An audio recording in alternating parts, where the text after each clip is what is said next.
అనేక రకాల మార్గాల ద్వారా ధనాన్ని సంపాదించిన, కీర్తిని సంపాదించిన, రాజభోగాల్ని సంపాదించినా సరే, ఇంకా ఏదో సంపాదించాలనే కోరికతో మన మనస్సు పరుగులు తీస్తూనే ఉంటుంది. ఈ పరుగులు తీసే క్రమంలో మనస్సు ఈ యొక్క కోరికల్ని నెరవేర్చుకోకపోతే, తను అప్పటిదాకా సంపాదించిన రాజ్యభోగాలు, కీర్తి సంపదలతో వచ్చిన ఆనందాన్ని ఒక్క క్షణంలో మరిచి, మరలా దుఃఖం వైపుగా అడుగులు వేయడం జరుగుతుంది. మనం భరించలేని దుఃఖాన్ని మనకు మన యొక్క మనసు అందజేయడం జరుగుతుంది. తద్వారా మన జీవితంలో మనం అన్నీ కోల్పోయామనే భావనతో, ఏది మనం అనుకున్నట్లుగా జరగట్లేదనే వేదనతో ప్రతి క్షణం కూడా బాధకు గురవుతూ భరించలేని దుఃఖంలో జీవించడం జరుగుతుంది. అయితే మనం ఈ యొక్క భూమిపైకి ఈ యొక్క దుఃఖాన్ని అనుభవించేందుకు వచ్చామా, లేక ఆనందంగా జీవించేందుకు వచ్చామా అని ఒక్కసారి మనల్ని మనం ప్రశ్నించుకుంటే, ఆనందంగా జీవించేందుకే వచ్చామని ప్రతి ఒక్కరూ కూడా సమాధానం చెప్పడం జరుగుతుంది. అయితే మనకు ఎదురవుతున్న రకరకాల పరిస్థితుల వల్ల, మనకు కలుగుతున్న రకరకాల కోరికల వల్ల మన యొక్క మనసు మనలో దుఃఖాన్ని క్రియేట్ చేస్తుంది, కోపాన్ని క్రియేట్ చేస్తుంది, భయాన్ని క్రియేట్ చేస్తుంది, ఆందోళన క్రియేట్ చేస్తుంది. తద్వారా మనం అనుకున్న స్థితికి మనం చేరుకోలేకపోతున్నాం, ఆనందంగా జీవించలేకపోతున్నాం. అయితే మనం ఆనందంగా జీవించాలి, మన మనసు ప్రశాంతంగా ఉండాలంటే మన జీవితంలో మనం పొందవలసింది ఏంటి అంటే, మనం అనేక రకాల బంధాలు మనల్ని బంధించడం వల్ల మనం ఈ యొక్క దుఃఖంలోనికి జారుకోవడం జరుగుతుంది.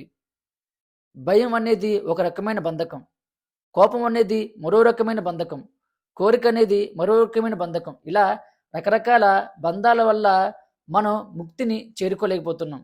ఎప్పుడైతే ఈ యొక్క బంధాల నుండి మనం పూర్తిగా బయటపడతామో, ఆ క్షణమే మనం ముక్తిని పొంది మన మనస్సు ప్రశాంతంగా, ఆహ్లాదవంతంగా మారడం జరుగుతుంది. అయితే మనం ఈ యొక్క ముక్తిని పొందాలంటే మనం చెయ్యవలసింది ఏంటి, మనం చేరుకోవలసిన చివరి మజిలీ ఏమిటి అనే విషయాన్ని ఒక కథ రూపంలో మనం తెలుసుకునే ప్రయత్నం చేద్దాం. ఒక అడవి ప్రాంతంలో ఒక యోగి ఒక చెట్టు కింద ధ్యానం చేస్తూ ఉండగా, అటువైపుగా వెళుతున్న ఒక కుర్రవాడు ఆ యొక్క యోగిని చూసి నమస్కరించడం జరిగింది. ఆ యోగి తన చుట్టూ ఎవరో ఉన్నారని నెమ్మదిగా కనులు తెరిచి చూడగా, అమాయకంగా ఒక పిల్లవాడు ఆ యొక్క యోగిని నమస్కరించడం ఆ యొక్క యోగి చూశాడు. ఆ యోగి ఎంతో ఆనందానికి గురవి ఆ యొక్క పిల్లవాడిని పిలవడం జరిగింది. ఆ యోగి ఇలా చెప్తున్నాడు పిల్లవాడితో, నీకు నేను యోగా ధ్యానం నేర్పిస్తాను, నేర్చుకుంటావా బాబు అని.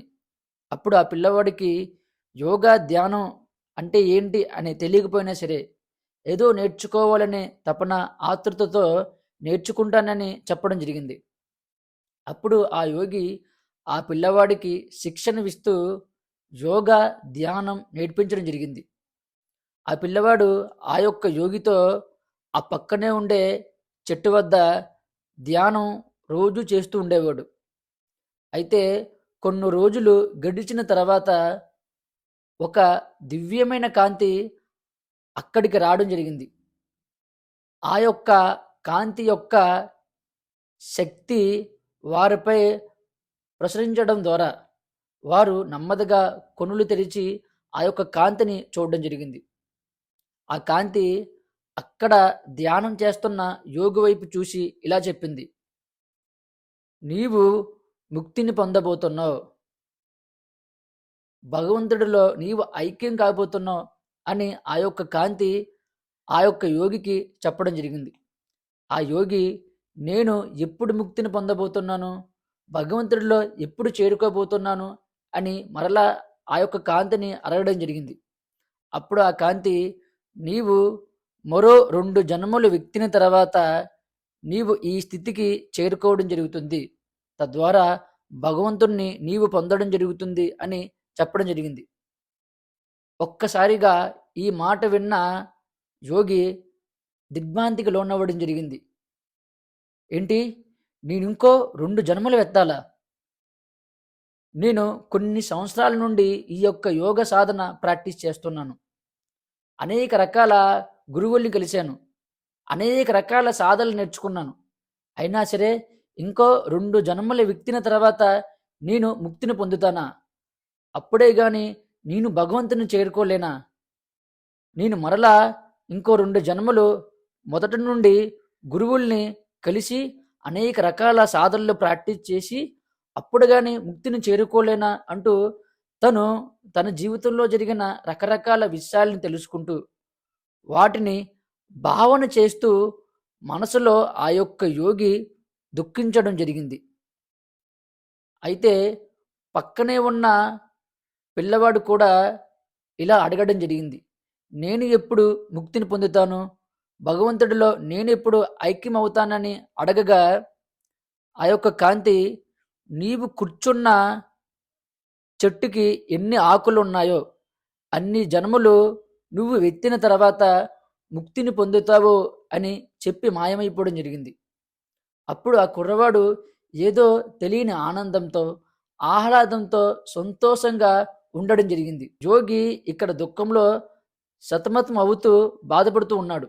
అయితే ఆనందిస్తున్న ఆ పిల్లవాడిని చూసి యోగి ఈ విధంగా ప్రశ్నించాడు, నీవు ఎన్నో జన్మలు ఎత్తితేనే కానీ ముక్తిని పొందవు కదా, భగవంతుని చేరుకోలేవు కదా, అటువంటిప్పుడు ఎందుకు నీవు ఇంత ఆనందాన్ని పొందుతున్నావు అని యోగి ఆ యొక్క పిల్లవాడిని ప్రశ్నించగా ఆ పిల్లవాడు ఏమని చెప్తాడంటే, నేను ఎన్ని జన్మలు ఎత్తినా సరే ముక్తిని పొంది ఆ యొక్క భగవంతుని చేరుకుంటాను కదా, అంటే భగవంతుని చేరుకునేందుకు నాకు ఒక మార్గం ఉంది, ఖచ్చితంగా నేను భగవంతుని చేరుకుంటాననే విషయం నాకు తెలిసినప్పుడు నేను ఎందుకు దుఃఖించాలి, కాబట్టి ఇది నాకు ఆనందకరమైన విషయమే కదా అంటూ ఆ పిల్లవాడు ఆనందానికి గురవడం జరుగుతుంది.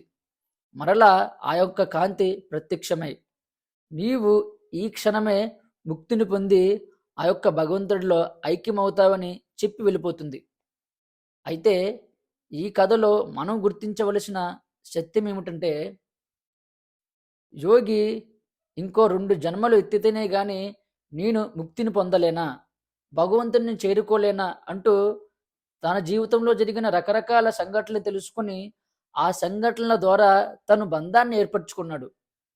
అయ్యో, ఇంకా నేను 2 జన్మలు ఎత్తాలా, ఇంకా 2 జన్మలు నేను కష్టపడాలా, సాధన చేయాలా, అనేక రకాల గురువులను కలవాలా, ఇలా అయితే నేను ఎప్పటికి చేరుకుంటాను, తర్వాత జన్మలో కూడా నాకు ముక్తిని చేరుకునేందుకు అవకాశం ఉంటుందా, లేక మరలా అనేక రకాల ఇబ్బందులకి నేను గురవుతానా అంటూ రకరకాల విషయాల్ని తను ఆలోచిస్తూ ఆ విషయాల ద్వారా ఆ యొక్క యోగి బంధాన్ని ఏర్పరచుకోవడం జరిగింది. ఆ బంధం వల్ల ఆ యోగిలో బాధ దుఃఖం అనేది రావడం వల్ల ఆ యొక్క యోగి ముక్తిని పొందలేకపోయాడు.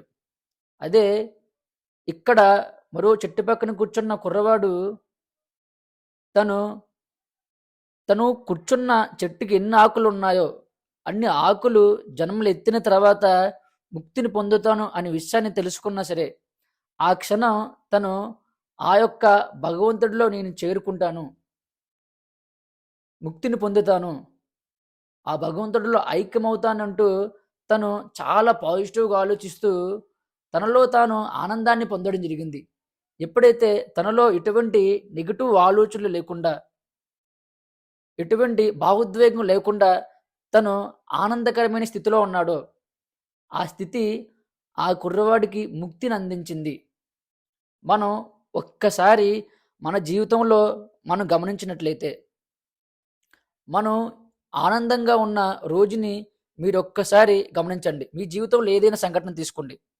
ఆ సంఘటనలో మీరు ఎప్పుడైతే ఆ రోజు ఆనందంగా ఉంటారో ఆ రోజు మీకు భారంగా అనిపించదు, మనసు తేలిగ్గా ఉంటుంది, ఆహ్లాదవంతంగా ఉంటుంది, దేన్నైనా సాధించగలననే ధైర్యం మీలో అధికంగా ఉండడం జరుగుతుంది. తద్వారా మీకు ఆ రోజు అంతా కూడా చాలా సులువుగా, చాలా తక్కువ టైంలో గడిచిపోతున్నట్టుగా అనిపిస్తుంది. 24 అవర్స్ అయినా సరే మీరు చాలా కొన్ని క్షణాలే జీవించిన భావన మీకు కలుగుతుంది. ఆనందంగా ఉండడం జరుగుతుంది. ఆ క్షణంలో ఏ విషయం కూడా మిమ్మల్ని బాధకు గురి చేయదు. మీరు దుఃఖం వైపుగా అడుగులు వేయడం జరగదు. అదే మీరు భరించలేని ఒక తీవ్రమైన సంఘటన మీకు ఎదురైంది. తద్వారా మీరు బాధకి గురయ్యారు. తీవ్రమైన దుఃఖానికి గురయ్యారు. ఆ క్షణంలో అనేక రకాల విషయాలు మీ మనసును పట్టి పీడిస్తూ ఉంటాయి. వారు అలాగన్నారు, వీరు ఇలా అన్నారు, నన్ను తక్కువ చేశారు, నేను చేస్తున్న పని సక్రమంగా జరగట్లేదు, అన్ని రకాల ఇబ్బందులు నాకే ఎదురవుతున్నాయి, నేను అనుకున్నట్లుగా ఇందులో కూడా నేను విజయం సాధించలేకపోతున్నాను అంటూ రకరకాల విషయాల్ని మీరు ఆలోచిస్తూ ప్రతి క్షణం కూడా దుఃఖానికి గురవడం జరుగుతుంది. ఆ రోజు మీరు 24 అవర్స్ కూడా అలా ప్రతి విషయాన్ని తెలుసుకుంటూ బాధపడుతూనే ఉంటారు. కానీ ఆ రోజు పూర్తయ్యే లోపల మీకు కొన్ని సంవత్సరాలు గడిచిన ఫీలింగ్ అనేది రావడం జరుగుతుంది. ఎందువల్ల మీరు అనేక రకాల విషయాలను తెలుసుకుంటూ ఆ విషయాలతో మీరు బంధాన్ని ఏర్పరచుకున్నారు. ఆ బంధం ద్వారా మీలో దుఃఖం ఏర్పడింది. ఆ దుఃఖమే మీకు అనేక రకాల సంవత్సరాలు గడిచిన ఫీలింగ్ని క్రియేట్ చేయడం జరిగింది. మీరు ఆనందంగా ఉన్నప్పుడు కొన్ని క్షణాల్లో మీ జీవితం గడిచిపోయింది. దుఃఖంలో ఉన్నప్పుడు కొన్ని క్షణాలైనా సరే కొన్ని సంవత్సరాలు సమయం గడిపిన భావన మీలో కలిగింది. అంటే మనకు దుఃఖం అనేదే ముక్తికి అడ్డుకట్ట. ముక్తిని పొందపోవడం, మనం ముక్తిని పొందకుండా ఉండేందుకు మూల కారణం మనం పొందుతున్న దుఃఖం. అయితే ఈ దుఃఖం మనకి ఎలాగొస్తుంది అని ఒక్కసారి మనం గమనించినట్లయితే మనలో నుంచి వస్తున్న కోపం, మనలో నుంచి వస్తున్న భయం, మనలో నుంచి వస్తున్న ఉక్రోషం, ఆవేశం, అలాగే అసూయ, ఈర్ష, ఇలా రకరకాల అరిషడ్ వర్గాల ద్వారా మీరు దుఃఖాన్ని ఆకర్షించడం జరుగుతుంది. ఎప్పుడైతే మీరు ఒక వ్యక్తితో గొడవపడడం జరుగుతుందో అప్పుడు ఆ గొడవ పూర్తయిపోయిన తర్వాత కూడా ఆ వ్యక్తితో గొడవైన విషయాన్ని మీరు ఆలోచించడం జరుగుతుంది. తద్వారా ఆ సంఘటన మీలో ఒక ఆలోచన కింద క్రియేట్ అవుతూ మీకు కోపాన్ని క్రియేట్ చేస్తుంది. తద్వారా ఆ సంఘటనకి మీకు బంధం ఏర్పడడం జరుగుతుంది. మీ యొక్క స్నేహితుడు మీకన్నా అద్భుతంగా జీవిస్తున్నాడు, తనను చూసి మీరు అసూయకు గురయ్యారు. తద్వారా తను బాగా సంపాదిస్తున్నాడనే ఆలోచనకి మీరు ఆలోచిస్తూ ఆలోచిస్తూ ఆ ఆలోచన ద్వారా మీరు బంధం ఏర్పరచుకోవడం జరుగుతుంది. లేదు, మీరు ఊహించలేని ఒక భయంకరమైన సంఘటన జరిగింది, తద్వారా మీలో దుఃఖం ఏర్పడింది. ఆ జరిగిన సంఘటన మీరు పదే పదే తెలుసుకుంటూ మీరు ఆ సంఘటనతో బంధాన్ని ఏర్పరచుకుంటూ బాధకి గురవుతారు. గమనించారా?